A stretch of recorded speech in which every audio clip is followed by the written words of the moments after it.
What if Adolf Hitler had won the nuclear arms race?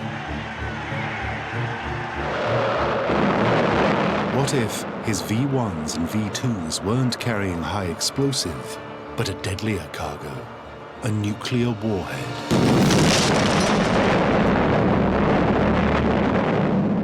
What would have happened then? Who would have won the war? It was a scenario that terrified the Allies. So eyes turned to SOE, the Special Operations Executive, and a group of highly trained Norwegian agents. Their epic story of survival and determination in Norway's most unforgiving landscape became the stuff of legend. But behind them was a rich and powerful financier, Charles Hambro. His role has remained largely unknown until now. The banker and these Norwegians held the future of the free world in their hands. The question was, could Hamrbo and his men stop the Germans in time and avert a calamity?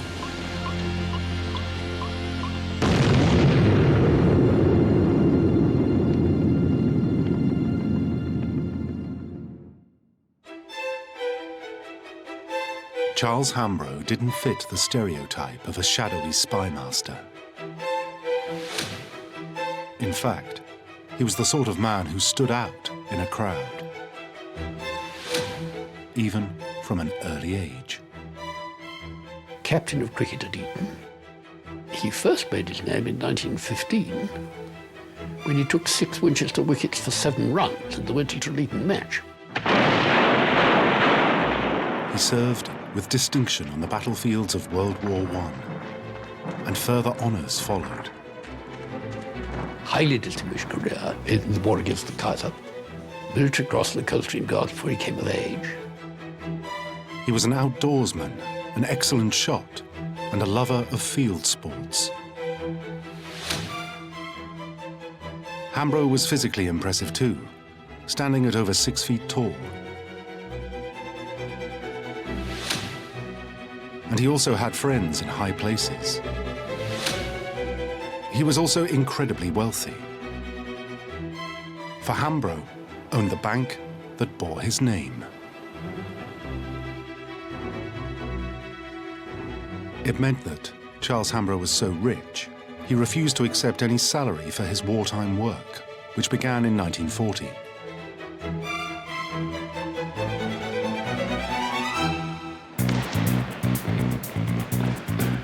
Hambro worked for the Special Operations Executive, or SOE.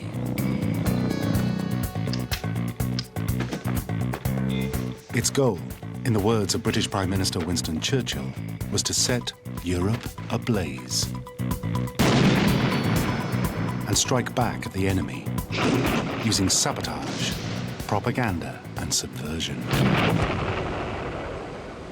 It was set up in a tearing hurry in July 1940, when a great deal else was going on, early stages of the Battle of Britain, every probability of an imminent German invasion, everyone in a tearing hurry to get it fixed. Hambro was one of a number of civilians who was recruited into SOE and told to get on with it. This caused resentment with the regular armed forces. So these men became known as the SOE Irregulars. What attracted SOE to Hambro was his business brain and ability to organize. He quickly settled into his role. Hambro helped orchestrate SOE's missions in occupied Europe and was issued daily with new top-secret intelligence about the enemy's activities and intentions.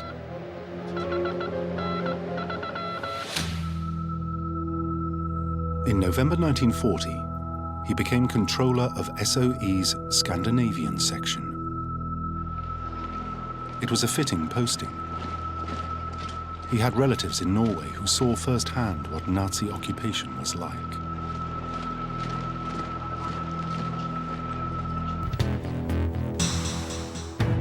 At this stage, Hambro led his section by example. He went into the field and personally conducted an intelligence-gathering trip to Sweden in 1940 to meet contacts. There, he created a network that would last the entire war.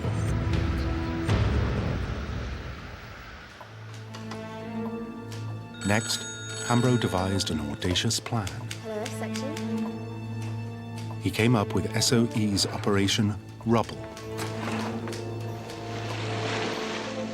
It involved running the German blockade of Norway and stealing precious resources from under the Germans' noses.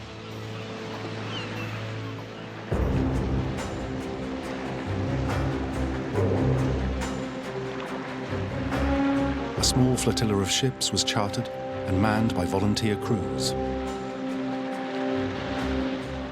Their holds were stuffed with Norwegian iron ore and steel supplies. The 5 ships then used the cover of bad weather to break through the German blockade.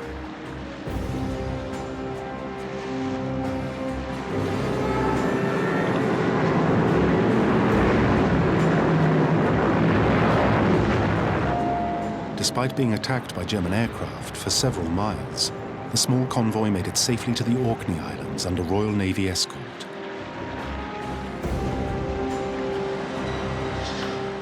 Thanks to this clandestine smuggling route, 25,000 tons of vital war supplies made it to British steel factories from Norway.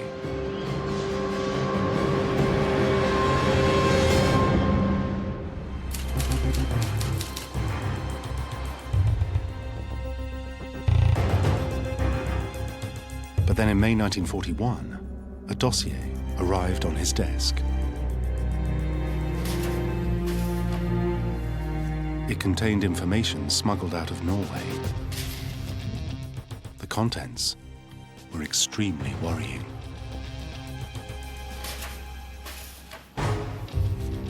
The documents Hamrbo received were emblazoned with 2 simple words: heavy water. It sent a shiver down his spine.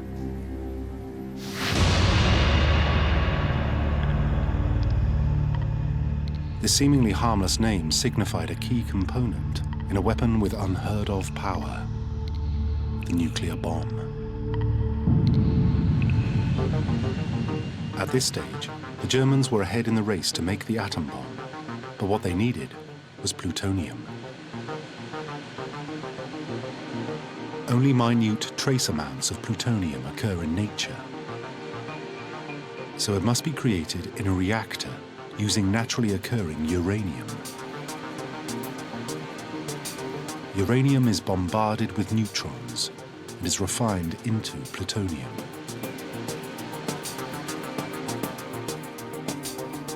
But in order to achieve this, the Germans needed to find a suitable braking material that could control the speed of the whole process.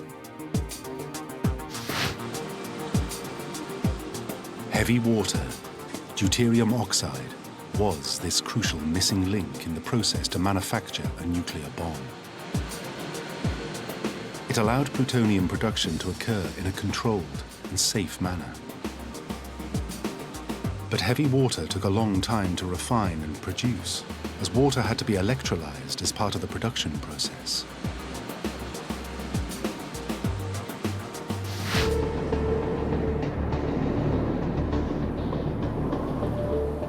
Once the Germans had sufficient plutonium, it could be used to make a so-called atomic core. This material would be encased in a sphere of high explosive. On detonation, a focused implosion occurred, which created a chain reaction within the plutonium of such force that its atoms were split, releasing huge amounts of energy.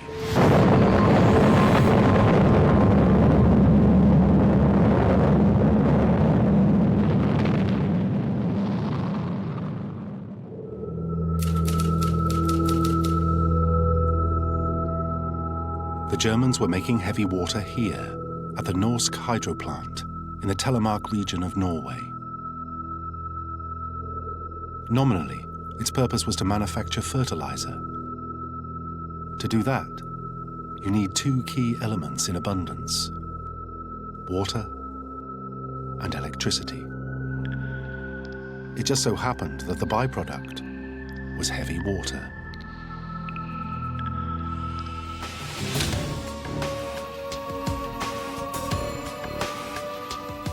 The dossier showed that the Germans were increasing production from 10 kilograms a month to 4 kilograms a day with immediate effect. The Germans didn't want to waste any time.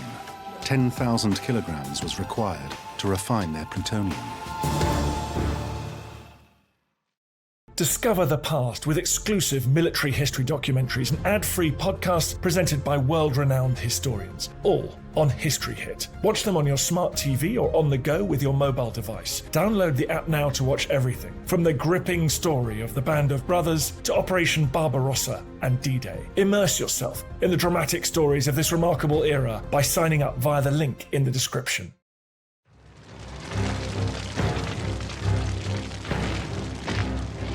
Worse still, the Germans had seized a vast stock of 3,500 tons of uranium from Belgium.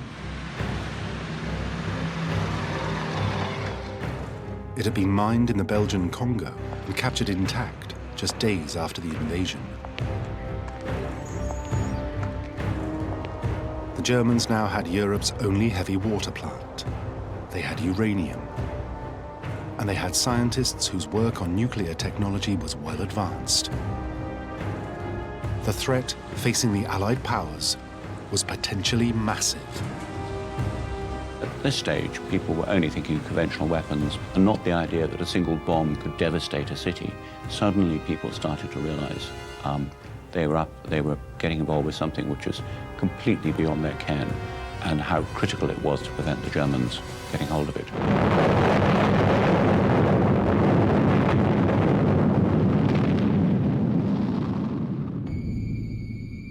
Hambro had to devise a plan, and fast. The problem was, Professor Leif Tronster, the man who had first warned SOE about the Germans' ambitions for heavy water, had fled Norway. He was now in Britain, serving in the Norwegian army in exile. So the first task was to find out more about what was going on at the plant.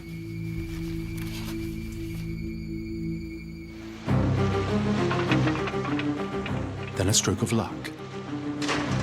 In March 1942, the steamer Galtusson was captured and sailed to Aberdeen by Norwegian resistance men.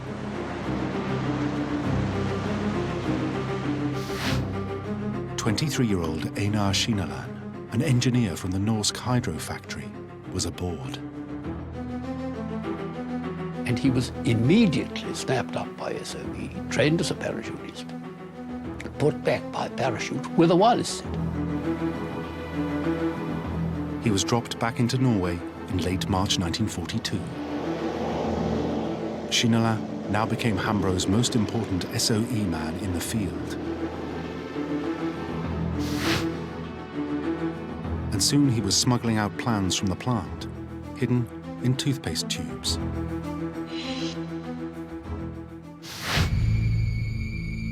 Then in May 1942, Hamrbo was made executive head of SOE. He no longer dealt predominantly with Scandinavia, but ran the whole of SOE.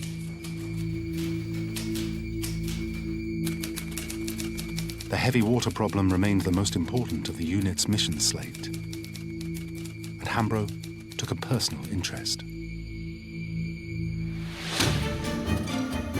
In the summer of 1942, the Allied High Command decided to act. Step one, they would take out the plant and the Germans' growing stock of heavy water. They concluded that a sabotage raid was the best way to stop production and a German nuclear bomb. Step two, Operation Lurgan was launched, named after a favorite Hamrbo hunting spot. This was the plan for a large raiding force to be infiltrated into Norway. However, it required a small reconnaissance force on the ground.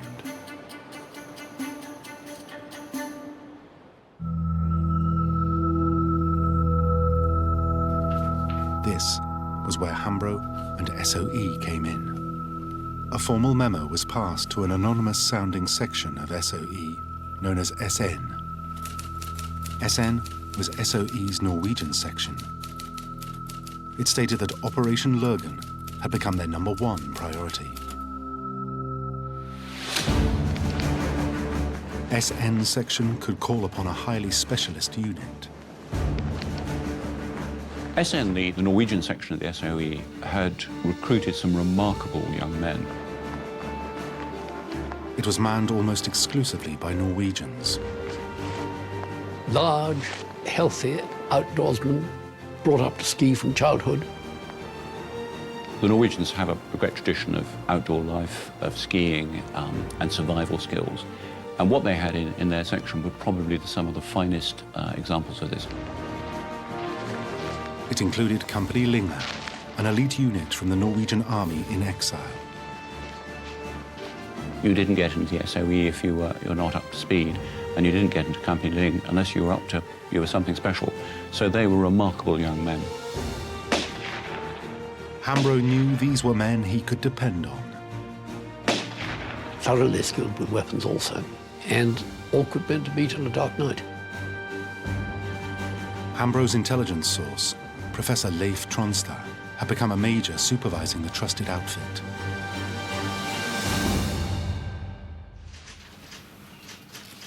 Four men from Company Linge would be selected to serve as the SOE advance party.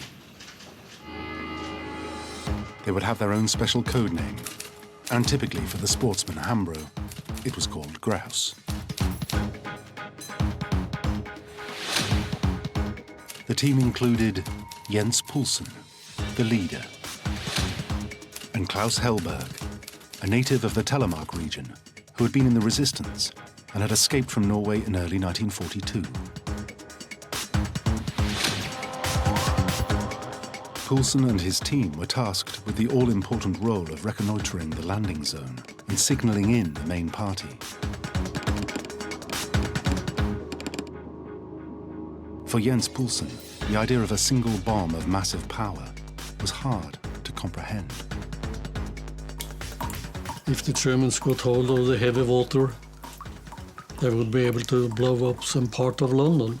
I didn't believe him. I think, you tell me this because you want us to do a good job. And I hadn't a clue of what heavy water was and how it was going to be used. Finally, on the 18th of October, Hamrbo gave the Grouse advance party the go-ahead.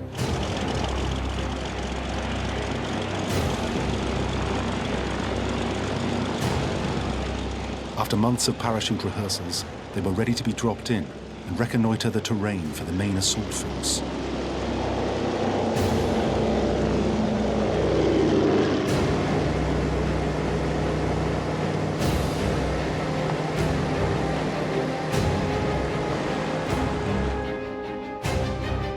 They were headed for the Hardangervidda Plateau in southern Norway, 20 miles from the plant.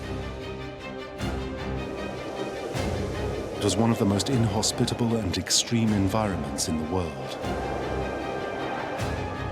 The plateau is high above sea level, and in winter, few ventured into the wilderness. It was perfect for the grouse team. Soon the plateau came into sight. The signal was given, and the men jumped.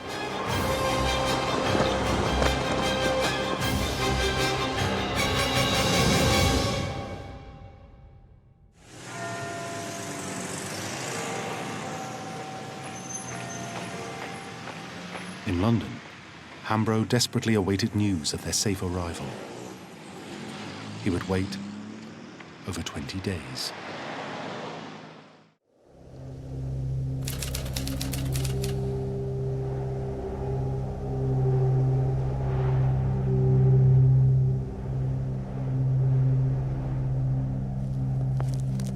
What he didn't know was that the grouse men had made it down safely. But they couldn't radio in straight away. They had nearly half a ton of stores to unpack, ferry, and hide away from prying eyes. Initially, the team took a week simply to gather all their equipment in the snowy wilderness and to recover from the drop.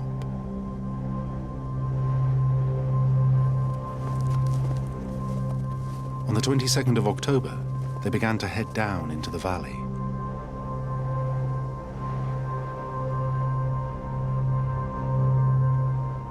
And on the 6th of November, they reached their base at Grasfjell.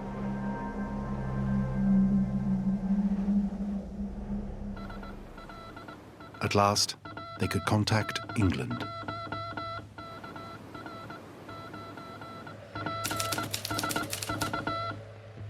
On the 10th of November 1942, Hambro finally received word from his men. Happy landing in spite of stones everywhere. Snowstorms and fog forced us to go down valley. Operation can still be done with success.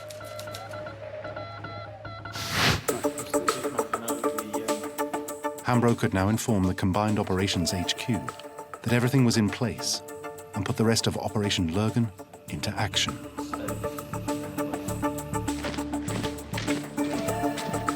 It involved a raiding force of 34 men from Combined Operations. Combined operations were conventional soldiers. These were commandos being landed by sea. They were naval personnel, obviously, taking them across the Channel or across to Norway, and Royal Air Force personnel providing the aircraft and the parachute training. So these were all soldiers, sailors, and airmen. The idea was to fly them in by glider, but it was very high risk. The use of gliders on such a mission was relatively new. The gliders needed a larger aircraft as a tug and required huge skill from the pilots to land. They could carry only a strict payload of men and stores and were dependent on finding a suitable landing zone. The glider-borne troops were a new development at that stage in the war. The gliders themselves were made out of plywood, quite fragile. But of course, with the glider, once you put the controls forward and you're going down, there's no going back. You're committed. And moreover, even if everything goes according to plan, landing a troop-carrying glider is basically a controlled crash, and guys can get killed and injured, even under the most ideal conditions. On the 19th of November, the grouse team heard a crackled message from London. The password, "girl," meant that the glider party was on its way. But the mission would not go according to plan. Delay after delay affected getting it ready. And in the end, 2 Halifaxes set off, each towing a glider. The gliders and their tugs took off on the night of the 19th of November.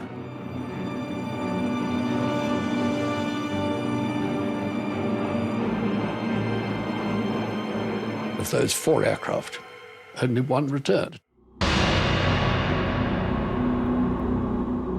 One glider crash-landed near the Norwegian coast. The cause? Frozen towing cables which had snapped, forcing the glider down.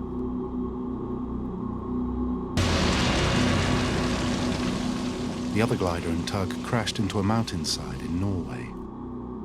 The survivors from both accidents were captured and executed. And the Germans got to the wreck. Some people were still alive whom they took away and murdered. They found on an officer's body a map of the target. So they knew where the party had been heading. That accounted for the explosives that were in the gliders also. During the next day, we heard from the headquarters, and we understood that there had been a disaster. The Germans knew the plant was the target and upped security, as radio reports from the time suggest. Valley crawling with Germans, 900 troops stationed there. The grouse team were now cut off and isolated. They had to hide.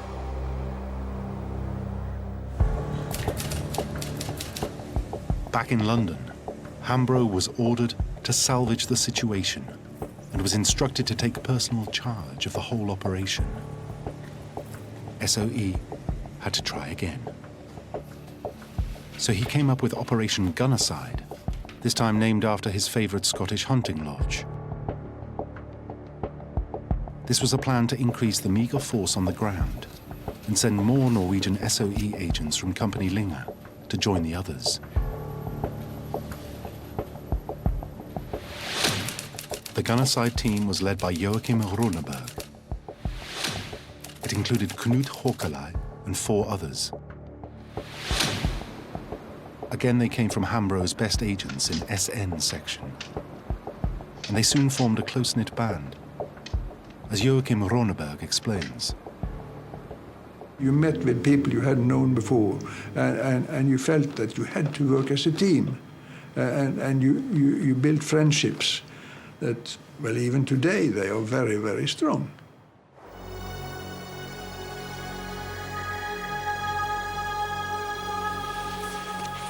as they waited for the Gunnerside team to reach them in Norway, the grouse team tried to cheer up their bosses at SOE HQ. A message to Hamrbo simply reads, "Keep up your hearts. We will do the job yet."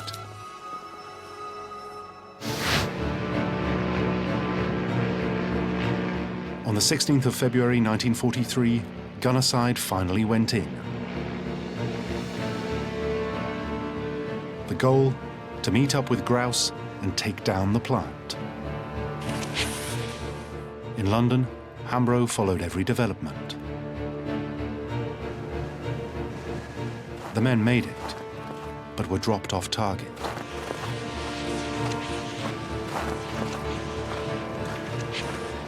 The problem now was finding the grouse team in the snowy wilderness. They could be anywhere in the 2,500 square miles of the plateau.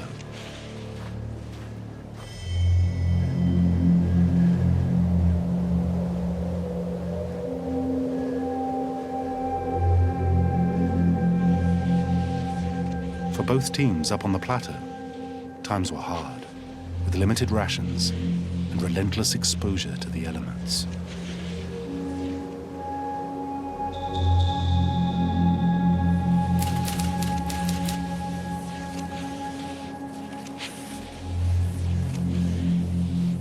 Finally, on February the 23rd, contact was made between the two groups. It was a very, very happy meeting. And of course, they were very happy to have a feeling that now things are going to happen. The two teams now had to plan the attack.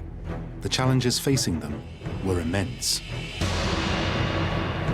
The Germans knew they were coming. The area around the plant itself was in lockdown. 300 men were on guard. Anti-aircraft guns and searchlights had been brought in. There were even 2 radio direction finding stations attempting to track down the SOE teams. But the Germans had missed something. The railway line that ran to the plant was unguarded.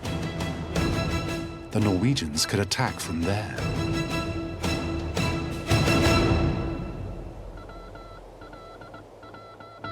They radioed Hamrbo in readiness for the attack.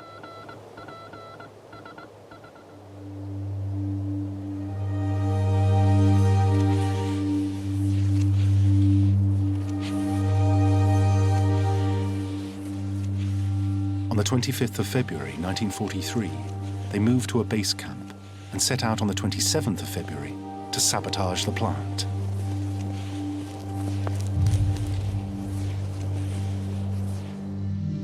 Klaus Hellberg recounts what happened that night.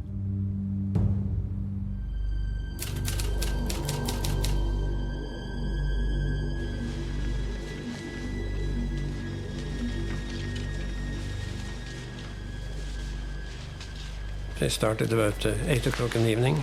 It was dark. We crossed the gorge with weapons and demolitions.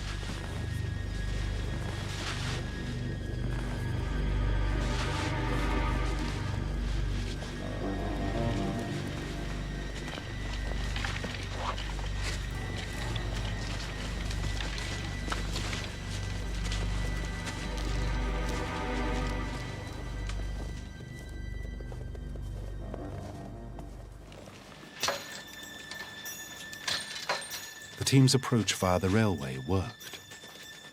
They managed to get into the plant unobserved.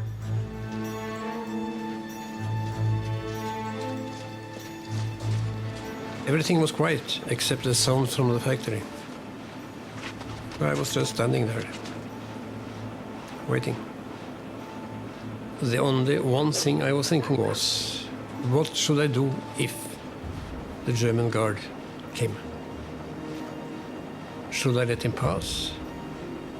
Hide myself? Should I shoot?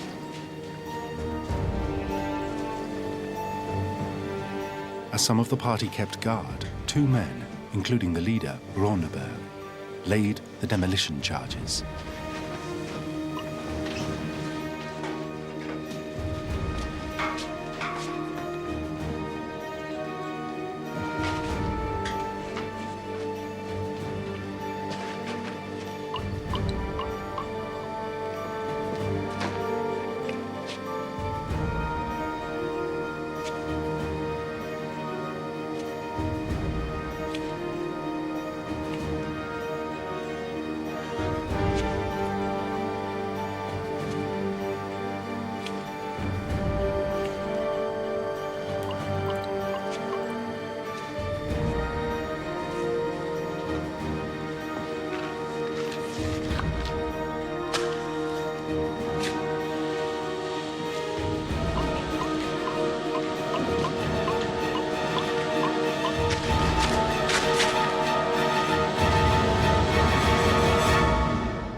That was a release when I heard the explosion. It was not loud because this is inside a large concrete building. The attack had worked. It looked like the nuclear threat from Germany was over. It was a triumph.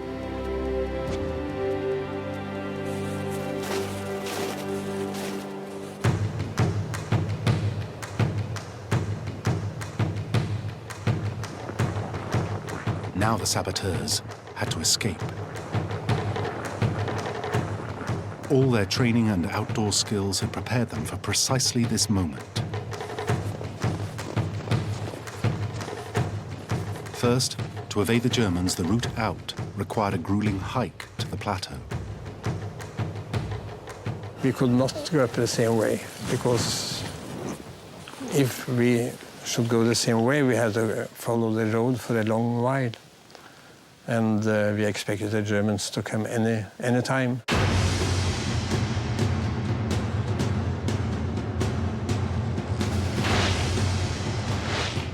Once back on the plateau, the teams now set out for safety.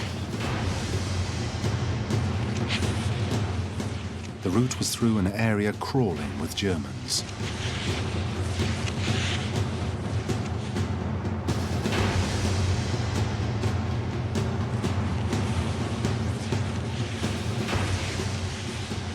The teams trekked 400 miles on skis over 18 days, marking each stage with a small ceremony. We have 26 different maps. And every time on the trip, when we had finished using a map, we could hold it up and light it and see it burning, and it was great. One less.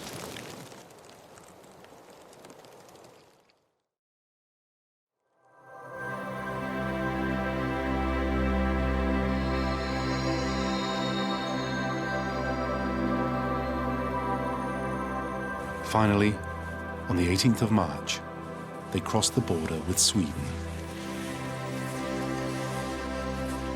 It was a glorious end to the mission.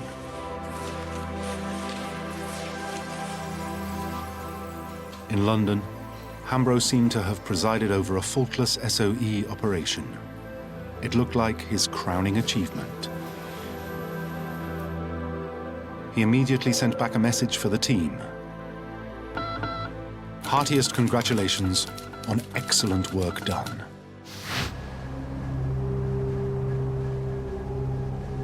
But not all the demolition party headed to Sweden. Knut Håkelaj stayed behind. He remained Hambro's eyes and ears on the ground. Håkelaj watched the German search parties from the safety of the plateau. His radio message described their frustration. They behaved like hooligans in the extreme. Everything usable in the huts was stolen, and 4 huts were destroyed. The Germans shot with automatic weapons at reindeer herds.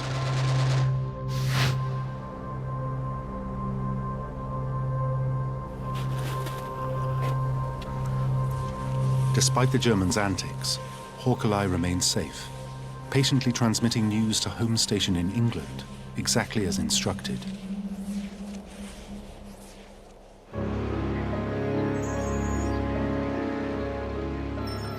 But soon, Håkelaj was on the wires again, and this time, it was bad news. The messages made grim reading for Hamrbo. It seemed the attack had only delayed German production efforts at the Telemark plant.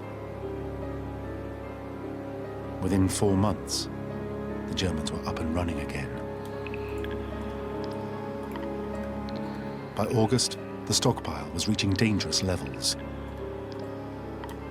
SOE would inevitably need to strike again.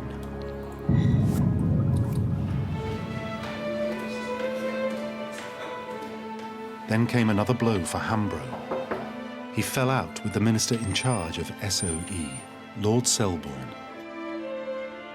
He worked closely with Lord Selborne. They used to meet daily. And one meeting Hamrbo went to with in his pocket a very awkward telegram that had just arrived from Yugoslavia, wondering whether to discuss it with Selborne.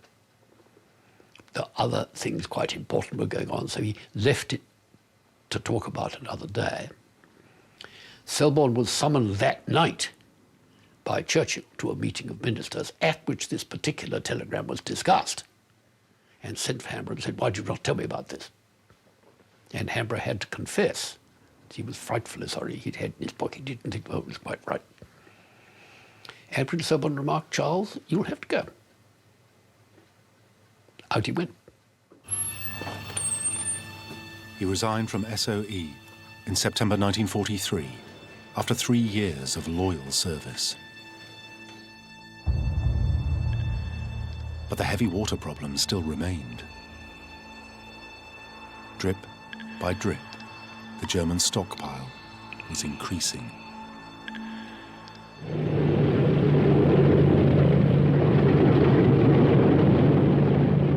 So to tackle the continued threat, the Allied command tried a new approach. Where the SOE irregulars had failed, the massed ranks of the conventional forces were going to show them how to get the job done.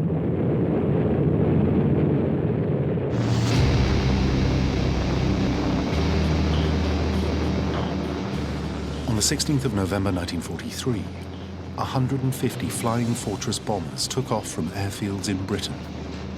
The target? The Norsk hydro plant. The bombing raids dropped 400 tons of high explosive.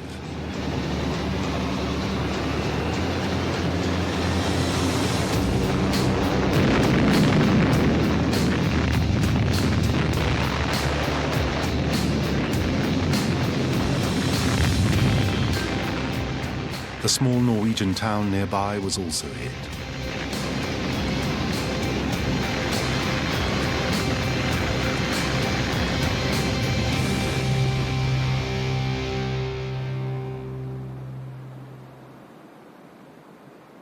But the raid itself was a failure.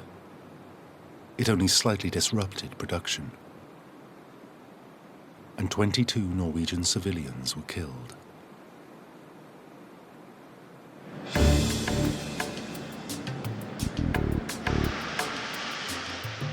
Then, news came to SOE in London that was really alarming.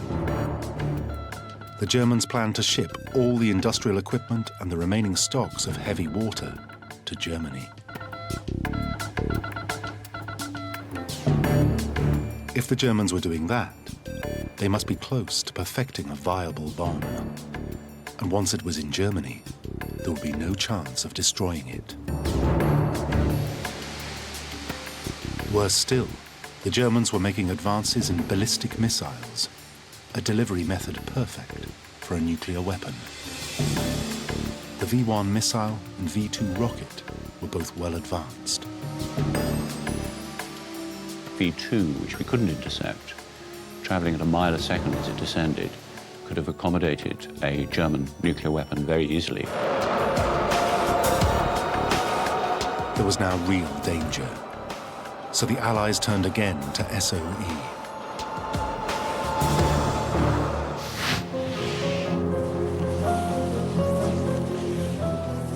SOE knew exactly who to call. Knut Håkelai, the man Hamrbo had left in the field.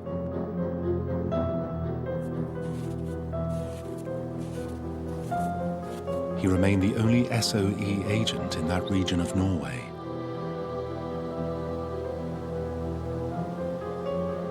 Håkelai quickly established that rail wagons would transport the drums of heavy water as cargo down the valley. This load was due to be carried on the Norsk Hydro ferry on the 20th of February, 1944.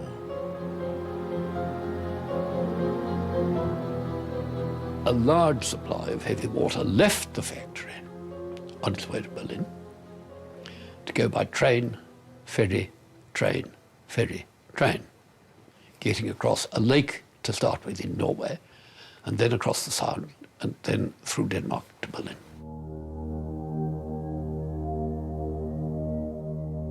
Håkelai worked out that the first ferry was the weak point and the best bet to destroy the deadly cargo. Aided by local accomplices, he calculated the exact moment to strike. He would blow up the ferry at the deepest point in the fjord. This would mean the barrels could never be salvaged by the Germans. There was one problem.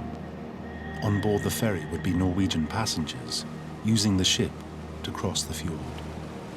That meant innocent civilian casualties. But deciphered messages from SOE to Håkelai confirmed it was worth the risk. It was thought to be a price worth paying to stop Hitler getting an atomic bomb.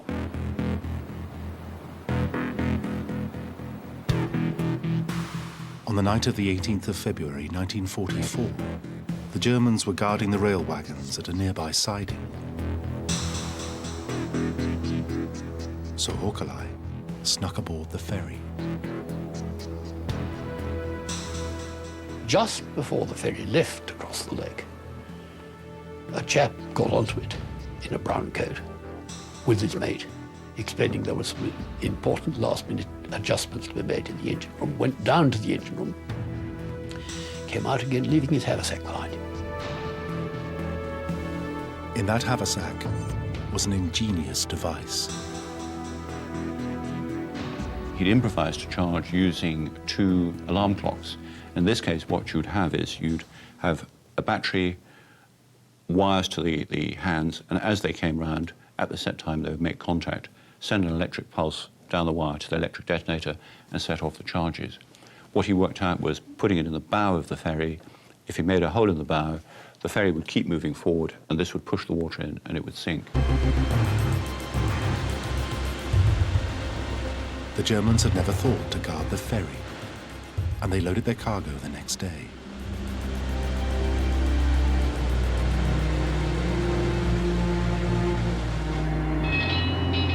The ferry left just after 9:45.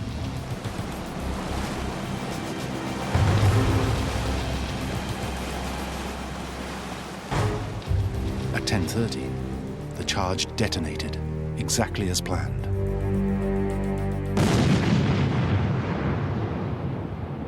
The ferry quickly sank and disappeared to the floor of the fjord.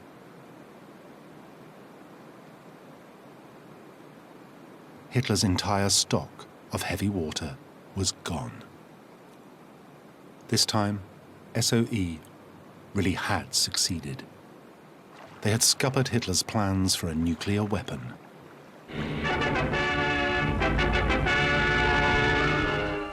It is over. The war in Europe is ended. In this headquarters on the 8th of May, the final unconditional surrender has been ratified. In southern Germany, Allied troops move forward to complete the occupation of the country.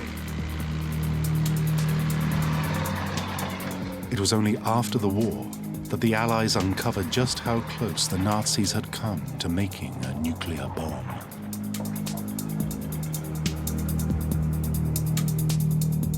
They discovered the Germans' plant in Bavaria, which had been made with the equipment salvaged from the Norsk hydro factory.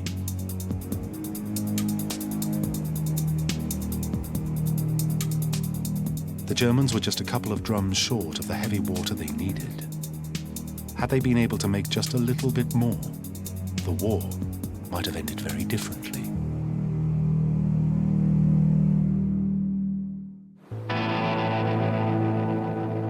However, it was the Americans who won the race. The Manhattan Project, the US plan to create a nuclear bomb, succeeded to devastating effect at Hiroshima and Nagasaki.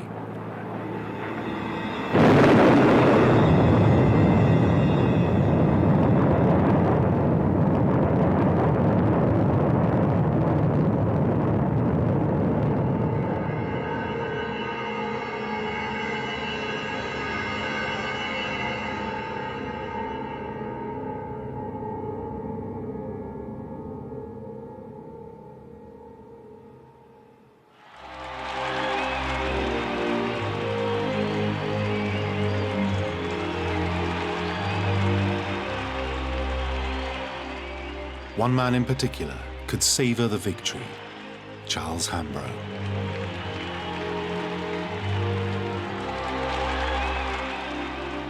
After being removed from his job at SOE, Hambro had continued to be involved with this nuclear arms race. He played a significant part in the Manhattan Project. In the last months of the war, Hambro became responsible for passing the high-level nuclear research documents between the British War Materials Mission, based in Washington, D.C., and their American allies.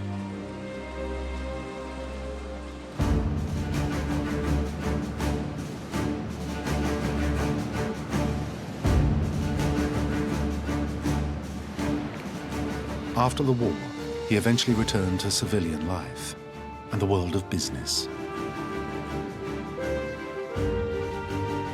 But thanks to him and the Norwegian team of saboteurs, Hitler was prevented from realizing his nuclear ambitions.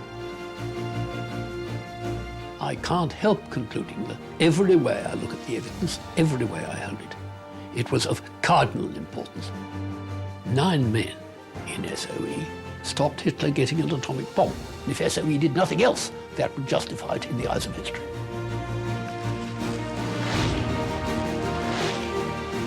His SOE team had struck in time and pulled off one of the most remarkable achievements of World War II.